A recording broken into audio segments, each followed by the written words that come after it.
আসন্ন জাতীয় সংসদ নির্বাচনকে ঘিরে মাগুরা এক আসনে আনুষ্ঠানিক প্রচারণা শুরু করলেন বিএনপির মনোনয়ন প্রত্যাশী ও জেলা বিএনপির সদস্য সচিব মনোয়ার হোসেন খান। মাগুরা প্রেস ক্লাবের সাংবাদিকদের সাথে মতবিনিময়ের মাধ্যমে শুরু হয় তার নির্বাচনী যাত্রা। বৃহস্পতিবার সকালে মাগুরা প্রেস ক্লাবের হলরুমে এক প্রাণবন্ত মতবিনিময় সভায় অংশ নেন মাগুরা এক আসনের বিএনপির মনোনয়ন প্রত্যাশী মনোয়ার হোসেন খান। সাংবাদিকদের উদ্দেশ্যে তিনি জানান, আমি ইতিমধ্যেই মাগুরা একের তৃণমূল মানুষের সাথে কাজ করা শুরু করেছি। দল যদি আমাকে মনোনয়ন দেয় তবে জনগণের সেবা করাই হবে আমার অঙ্গীকার।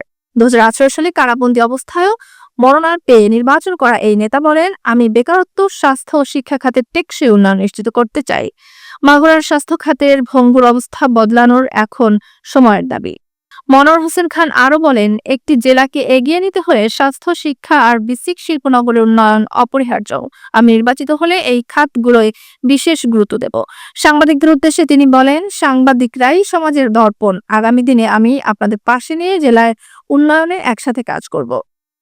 মতবিনিময় সভায় বক্তব্য রাখেন মাগুরা প্রেস ক্লাবের সভাপতি অধ্যাপক সাইদুর রহমান, সাধারণ সম্পাদক শফিকুল ইসলাম শফিক সহ স্থানীয় প্রিন্ট ও ইলেকট্রনিক মিডিয়ার সাংবাদিকবৃন্দ। বক্তব্যে উঠে আসে রাজনৈতিক সচেতনতা, গণমাধ্যমের ভূমিকা এবং একজন প্রার্থীর দায়বদ্ধতার কথা।